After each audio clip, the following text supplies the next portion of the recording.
안녕하세요, 여러분의 경제학 합격 길잡이 짱 박사입니다. 자, 여러분 이런 고민 해보셨어요? 직원을 더 뽑아야 하나? 아니면 최신 기계를 하나 더 사야 하나?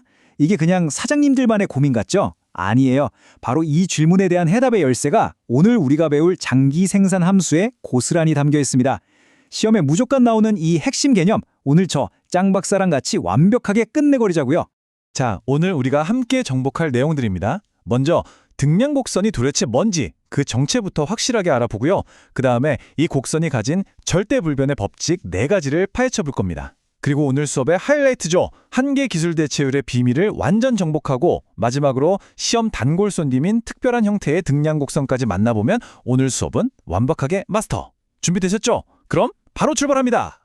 자, 그럼 첫 번째로 등량 곡선이 대체 뭐냐? 여기서부터 시작해 볼게요. 경제학에서 장기라고 하면요, 노동이나 자본 같은 모든 생산 요소를 내 맘대로 바꿀 수 있는 충분히 긴 시간을 말해요. 이 등량 곡선은요, 똑같은 양을 생산할 수 있는 노동과 자본의 여러 조합들을 점으로 콕콕 찍어서 연결한 선이에요. 우리 지도 볼 때 같은 높이를 연결한 선을 등고선이라고 하잖아요. 이것도 똑같아요. 같은 생산량, 즉 등량을 연결한 선이라고 해서 등량 곡선이라고 부르는 겁니다. 쉽죠? 자, 이 표를 한번 같이 보실까요? 마치 요리 레시피 같아요. 노동 L과 자본 K를 어떻게 섞느냐에 따라서 생산량 Q가 달라지죠. 여기서 우리가 만들고 싶은 건 24개예요. 자, 24개를 만들 수 있는 조합을 한번 찾아볼까요? 어디 보자. 여기 노동 6명에 자본 1단위 있으면 24개 나오네요. 여기도 있어요. 노동 3명에 자본 2단위. 이런 식으로 찾아보니까 총 4가지 방법이나 있네요. 똑같은 24개를 만드는데도 이렇게 다양한 길이 있다는 거, 이게 바로 장기 생산의 묘미입니다. 그리고 방금 전에 우리 표에서 찾았던 그 점들 있잖아요. 그 점들이 바로 이 그래프의 주인공이 되는 겁니다. 24개를 생산하는 4가지 조합을 좌표 평면에 점으로 찍어서 쓱 부드럽게 연결하면 짜잔! 바로 이 Q1은 24라고 표시된 등량 곡선이 탄생하는 거죠. 그럼 만약에 35개를 생산하는 조합을 연결하면 어떻게 될까요? 당연히 그 바깥쪽에 Q2는 35이라는 등량 곡선이 그려지겠죠. 원리는 아주 간단해요. 자, 그럼 이어서 이 등량 곡선이 가지고 있는 아주 중요한 절대 깨지지 않는 4가지 법칙에 대해서 알아보겠습니다. 이 성질들은 시험에 진짜 잘 나오니까 꼭 기억하셔야 돼요. 첫 번째 성질입니다. 등량 곡선은 원점에서 멀리 떨어질수록 더 많은 생산량을 의미해요. 이건 뭐 너무 당연한 얘기죠? 노동도 더 많이 쓰고 자본, 즉 기계도 더 많이 쓰면 당연히 생산량이 늘어날 테니까요. 그래프에서도 Q1보다 Q2가 더 바깥쪽에 있으니까 생산량도 24개에서 35개로 더 많은 겁니다. 두 번째 법칙, 등량 곡선은 오른쪽 아래를 향합니다. 이걸 우리가 우하향한다고 하죠. 왜 그럴까요? 자, 상식적으로 한번 생각해 보세요. 생산량을 딱 100개로 고정해 놓고 사람, 즉 노동을 1명 더 투입했어요. 그럼 똑같이 100개를 만들려면 뭔가는 줄여야겠죠? 바로 기계, 즉 자본의 사용을 좀 줄여야 하는 겁니다. 이처럼 하나를 늘리면 다른 하나는 줄여야 하는 거래관계 때문에 곡선은 자연스럽게 우하향할 수밖에 없는 거죠. 세 번째, 등량 곡선은 절대로 서로 만나거나 교차할 수가 없어요. 왜 안 될까요? 만약에 이 그림처럼 점 A에서 두 곡선이 만난다고 상상해 봅시다. 그럼 아주 이상한 일이 벌어져요. 자, 보세요. 점 A와 점 B는 같은 파란색 Q2 곡선 위에 있으니까 생산량이 같죠?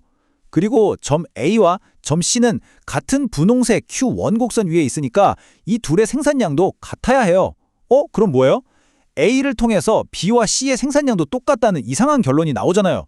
근데 이게 말이 되나요? 그림을 딱 봐도 B가 C보다 노동도 자본도 훨씬 많이 쓰고 있는데 당연히 B의 생산량이 더 많아야죠. 이런 모순이 생기기 때문에 등량 곡선은 절대로 교차할 수 없습니다.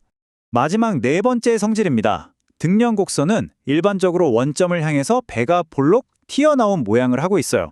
그 이유는 한계 기술 대체율 체감의 법칙이라는 아주 중요한 개념 때문인데요. 이건 너무 중요해서 바로 다음 파트에서 제가 아주 자세하고 재미있게 설명해 드릴게요.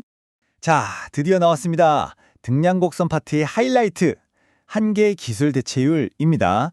우리가 줄여서 MRTS라고 부르죠.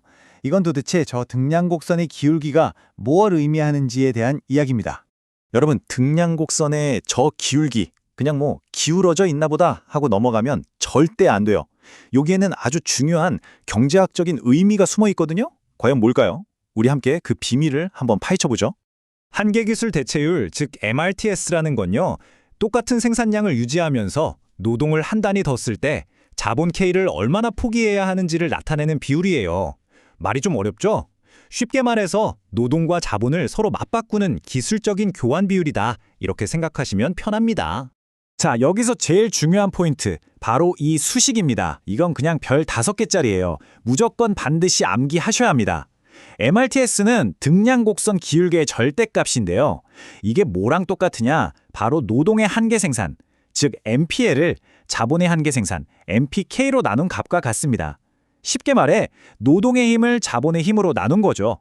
이 공식 꼭 기억하세요. 그리고 아까 등량곡선이 왜 원점에 대해 볼록하냐? 그 이유가 바로 여기서 밝혀집니다. 자, 공장을 한번 상상해 보세요.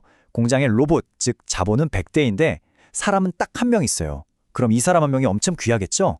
이때 사람 한 명을 더 뽑으면 로봇 여러 대가 하던 일을 너끈히 해낼 수 있을 거예요.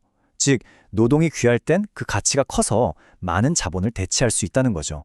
반대로 공장에 사람은 100명이나 있는데 로봇은 딸랑 한 대 있어요. 그럼 사람 한 명 더 뽑아봤자 대체할 수 있는 로봇의 양은 거의 없겠죠? 이처럼 내가 뭘 많이 가지고 있느냐에 따라 교환 비율이 점점 변하는 것. 이게 바로 한계기술 대체율 체감의 법칙이고요.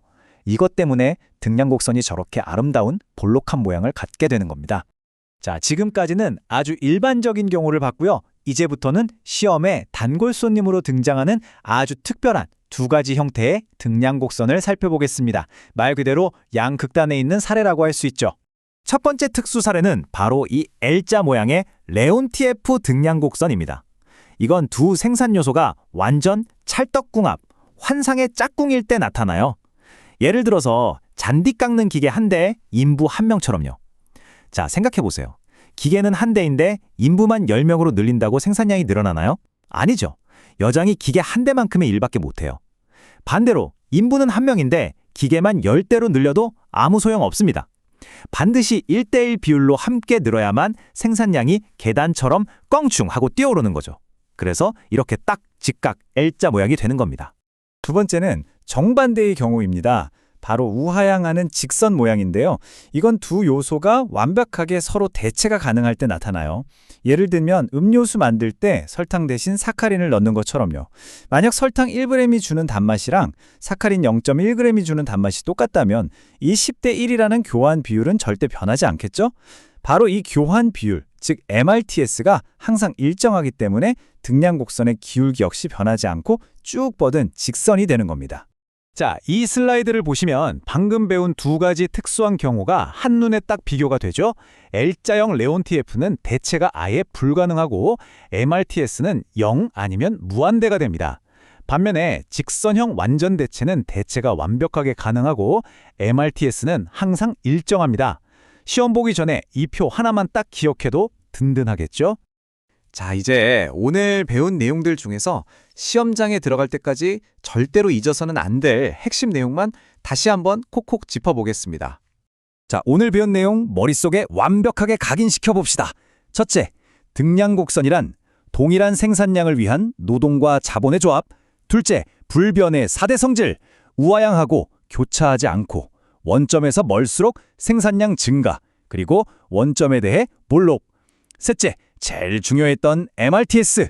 이건 등량곡선 기울기의 절대값이고 노동의 한계 생산을 자본의 한계 생산으로 나눈 값이라는 거. 마지막으로 양극단의 특수 형태. L자형은 완전 부한, 직선형은 완전 대체. 이것만은 절대 잊으시면 안 됩니다. 우리 수험생 여러분, 경제학 공부가 때로는 참 어렵고 막막하게 느껴질 때도 있을 거예요. 저도 그 마음 다 압니다. 하지만 절대 포기하지 마세요. 오늘 이렇게 하나씩 차근차근 정복해 나가다 보면 어느새 합격선에 도달한 여러분 자신을 발견하게 될 겁니다. 여러분은 충분히 잘하고 있고 앞으로도 더 잘할 수 있습니다. 제가 항상 응원하겠습니다. 그리고 오늘 공부하다가 궁금한 점이 생겼거나 더 깊이 있는 질문이 있다면요. 혼자 끙끙 앓지 마시고 주저하지 말고 저희 네이버 카페 짱박사 경제학 스터디로 오세요. 그곳에는 여러분과 같은 목표를 가진 많은 수험생 동료들과 또 실력 있고 친절하신 우리 조교님들, 그리고 바로 저, 경제학 장 박사가 여러분을 언제나 기다리고 있겠습니다. 네, 오늘 정말 수고 많으셨습니다. 오늘 배운 내용 꼭 자기 걸로 만드는 복습 시간 가지시고요. 우리는 다음 시간에 더 유익하고 알찬 내용으로 다시 만나서 함께 공부해요. 그때까지 모두 화이팅!